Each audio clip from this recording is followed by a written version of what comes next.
Assalamualaikum warahmatullahi wabarakatuh. Perkenalkan, saya Kanai Silviana, mahasiswa manajemen bisnis semester 6. Pada kesempatan kali ini, saya akan mempresentasikan paper yang berjudul Analisis Pembiayaan Musyarakah dalam Perbankan Syariah di Indonesia. Tujuan dari presentasi ini adalah untuk memahami konsep musyarakah secara lebih mendalam, mengetahui mekanisme pelaksanaannya, serta menganalisis peran dan tantangannya dalam perbankan syariah. Sebelum masuk ke pembahasan utama, saya akan menjelaskan latar belakang dari topik ini. Dalam sistem keuangan modern, pembiayaan umumnya menggunakan sistem bunga yang bersifat tetap. Namun dalam Islam, sistem bunga tidak dianjurkan karena dianggap dapat merugikan salah satu pihak. Oleh karena itu, muncul sistem alternatif dalam perbankan syariah. Salah satunya adalah musyarakah. Musyarakah menjadi penting karena memberikan solusi pembiayaan yang lebih adil, di mana keuntungan dan kerugian ditanggung bersama. Selain itu, sistem ini juga mendorong kerjasama yang lebih sehat antara bank dan nasabah, karena keduanya sama-sama memiliki tanggung jawab terhadap usaha yang dijalankan. Dengan demikian, musyarakah tidak hanya berfungsi sebagai pembiayaan, tetapi juga sebagai bentuk kemitraan dalam kegiatan ekonomi. Selanjutnya, saya akan menjelaskan mengenai konsep musyarakah. Musyarakah adalah kerjasama antara dua pihak atau lebih dalam suatu usaha, di mana masing-masing pihak memberikan kontribusi modal. Kontribusi tersebut tidak hanya berupa uang, tetapi juga bisa berupa aset atau keahlian. Dalam akad ini, keuntungan dibagi berdasarkan kesepakatan di awal yang disebut nisbah. Sedangkan jika terjadi kerugian, maka kerugian tersebut ditanggung sesuai dengan porsi modal masing-masing pihak. Yang menjadi keunikan dari musyarakah adalah tidak adanya keuntungan tetap. Artinya, hasil yang diperoleh benar-benar bergantung pada kinerja usaha. Hal ini membuat musyarakah lebih adil karena semua pihak berbagi resiko dan keuntungan secara bersama. Selain itu, konsep ini juga mengajarkan nilai tanggung jawab dan kepercayaan dalam menjalankan usaha. Setelah memahami konsepnya, selanjutnya saya akan menjelaskan mekanisme pembiayaan musyarakah. Pertama, nasabah mengajukan permohonan pembiayaan kepada bank syariah. Nasabah harus menyampaikan proposal usaha yang berisi rencana bisnis, kebutuhan modal, serta proyeksi keuntungan. Kedua, bank akan melakukan analisis kelayakan usaha.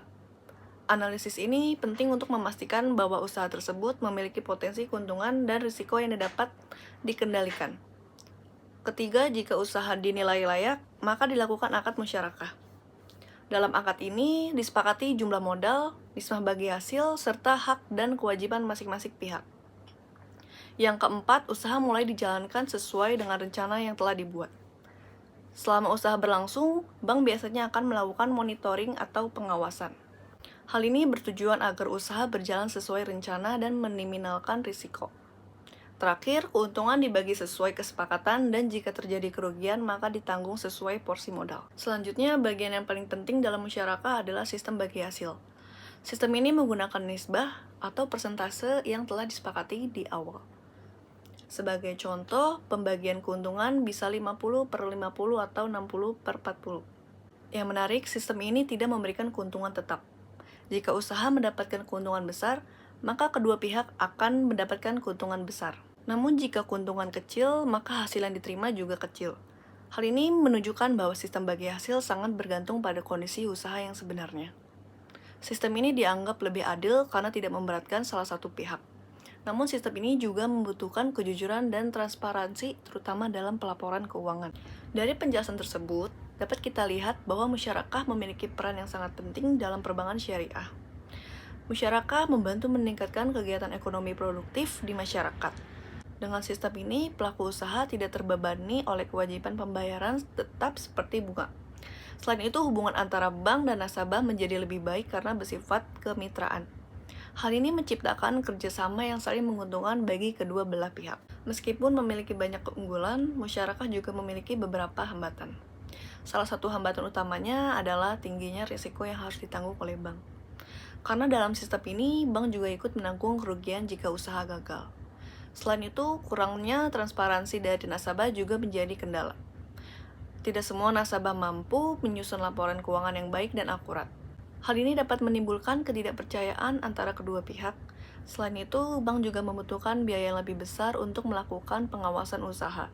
Berdasarkan hal tersebut, dapat dilihat bahwa masih terdapat kesenjangan antara teori dan praktik.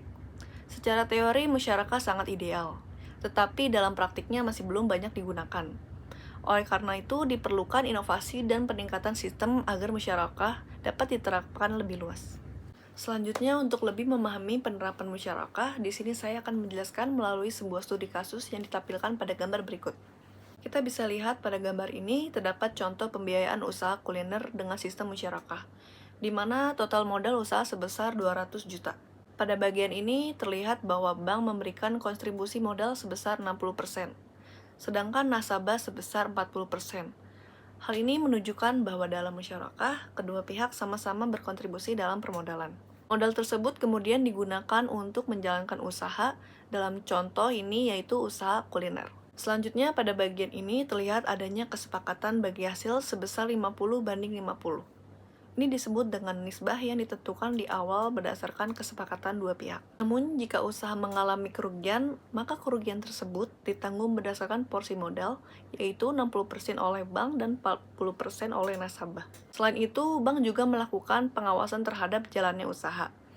Dan nasabah wajib memberikan laporan keuangan secara berkala seperti bentuk transparansi. Berdasarkan gambar ini dapat dilihat bahwa pembiayaan musyarakah menerapkan prinsip keadilan, di mana keuntungan dibagi berdasarkan kesepakatan, sedangkan kerugian dibagi berdasarkan porsi modal. Selain itu, adanya pengawasan dan laporan keuangan menunjukkan pentingnya transparansi dalam kerjasama ini. Hal ini menunjukkan bahwa musyarakah tidak hanya adil secara teori, tapi juga dapat diterapkan dalam praktik. Sebagai penutup, dapat disimpulkan bahwa musyarakah merupakan salah satu akad yang mencerminkan prinsip keadilan, kebersamaan, dan transparansi dalam perbankan syariah. Musyarakah memberikan solusi pembiayaan yang lebih adil dibandingkan sistem konvensional. Namun dalam praktiknya masih terdapat beberapa kendala yang perlu diperbaiki. Dengan adanya peningkatan pemahaman, teknologi, dan sistem pengawasan, musyarakah diharapkan dapat berkembang lebih optimal di masa depan. Demikian yang dapat saya sampaikan. Terima kasih atas perhatian yang diberikan. Wassalamualaikum warahmatullahi wabarakatuh.